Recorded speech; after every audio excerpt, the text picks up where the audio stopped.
Salaf sering memberi kita hati-hati untuk duduk dengan orang-orang yang umum, duduk antara manusia, duduk yang tidak ada faedahnya, yang di dalamnya di dua gol, tidak jelas, tidak ada faedahnya. Di dalamnya gosip, bahas tidak penting, warna lima, adu domba. Di dalam duduk dengan orang-orang yang umum itu doya al-waqt, menyia-nyiakan waktu, bekas dulu akhirnya melakukan dosa di dalam. Karena itu setiap teman yang ngajak kita kepada hal-hal yang merugikan, hal-hal yang tidak ada faedahnya, jangan ditemani. Adapun teman yang menyelamatkan kamu dan menarik kamu ketika kamu melakukan dosa dan mengingatkan kamu ketika kamu lupa melakukan kesalahan, ini adalah teman sejati yang hakiki. Adapun teman yang tidak bisa mengingatkan kamu tentang urusan akhirat, maka jangan duduk sama mereka. Kalau kamu tidak dapat, maka majalis ma'al-kutubin atau semua kitab-kitab yang manfaat. Baca kitab salaf, karena itu adalah sebaik-baik teman. Seperti kitabnya Habib Abdullah Al-Qaddar, seperti kitabnya Al-Imam Al-Ghazali, Al-Imam Sya'rani. Sebaik-baik hadir majelis ilmu yang dibacakan kitab ya, daripada duduk tak jelas untuk pengajian yang manfaat.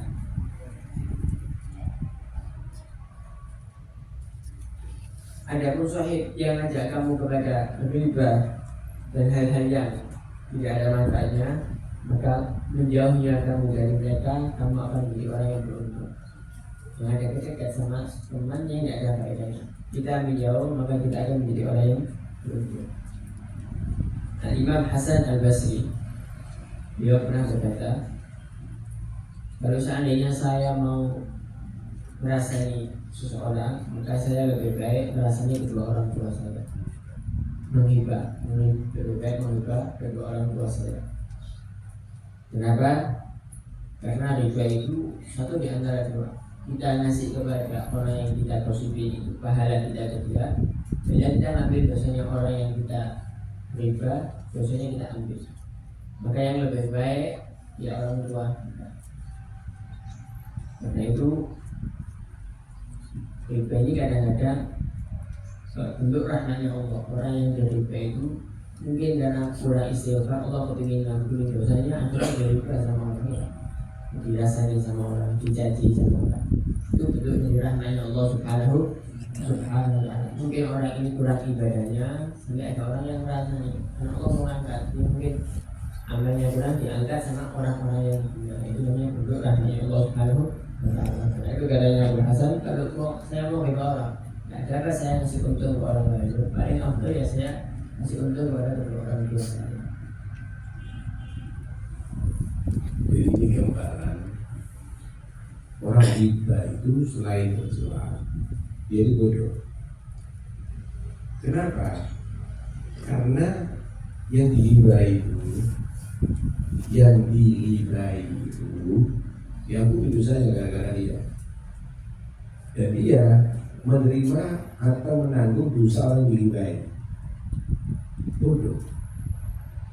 Yang diumpat yang diribai itu, kalau dia itu sabar, apalagi maafkan, diangkat derajatnya oleh Allah.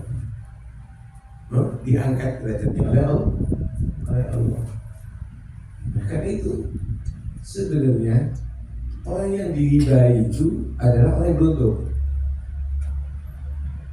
Lah, yang mau diribai ini adalah orang yang rugi. Ingin mengajak orang benci atau menjelekkan, tapi justru dia yang jadi jelek dan orang yang diribai mendapatkan keberuntungan. Itu ada satu keberuntungan. Gak usah dekat sama orang begitu. Kenapa? Karena al-mustami ahadul mutabir, as-sami ahadul mutabir. Orang yang mendengarkan orang yang ghibah itu sama dosanya dengan orang yang menghibah. Kenapa? Kalau nggak ada yang dengar nggak boleh hibah. Kalau nggak ada orang dengar nggak boleh hibah. Dia menghibah itu karena ada yang dengar. Nggak usah direspon. Orang yang menghibah itu tidak usah direspon. Ya. Dan ribah itu perbuatan yang menjijikkan. Al-Quran gambarkan wala yaqta'ukum ba'dha ayuhibbu ahadukum ayyakula lahma akhi maitan itu.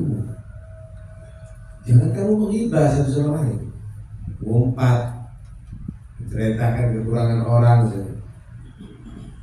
Itu sama dengan orang yang memakan bangkai, saudaranya.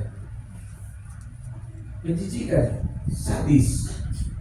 Ada saudaranya mati dimakan bangkainya. Bangkai tikus dimakan aja menjijikkan. Bangkai binatang aja dimakan menjadi menjijikkan, apalagi bangkai saudara. Ia dibongkar-bongkar kejelekannya, kekurangannya. Ini menjijikkan. Seharusnya manusia itu adalah mencari kelebihannya untuk diikuti, untuk dia tadi itu bisa tertarik menjalani. Tapi ini justru menikmati yang jelek-jelek. Karena itu orang yang riba itu seperti lalat, seperti kecoa. Dia menikmati yang kotor-kotor. Dia yang menikmati kotor. Lalat itu akan mati kalau di daerah wangi. Pabrik parfum misalnya, nggak mungkin lalat akan hinggap ada di sana. Kenapa? Karena dia tidak senang yang bau. Dia merasa nyaman dengan bau yang busuk. Begitulah ketika kita mau kumpul semua orang yang menghibah kita kumpul, atau kita mau menghibah dengan orang yang mau mendengarkan kita, inti sama statusnya dengan lalat. Sama statusnya dengan lalat. Jangan asal kumpul dengan orang. Kalau tidak ada nilai pikir, kalau tidak ada nilai tambahan ilmu, kalau tidak ada di situ bisa semakin bersihkan hati kamu, maka di rumah baca Quran, di rumah baca kitab, itu lebih selamat daripada kumpul orang yang demikian tadi. Itu maksudnya. Mudah-mudahan insyaallah Allah takdirkan kita bisa berteman dengan orang yang bisa menambahi khasyah kita, takut kita kepada Allah, bisa meningkatkan takwanya kita kepada Allah SWT, menambahi ilmu yang bisa menjadi diri kepada Allah SWT. Al-Fatihah.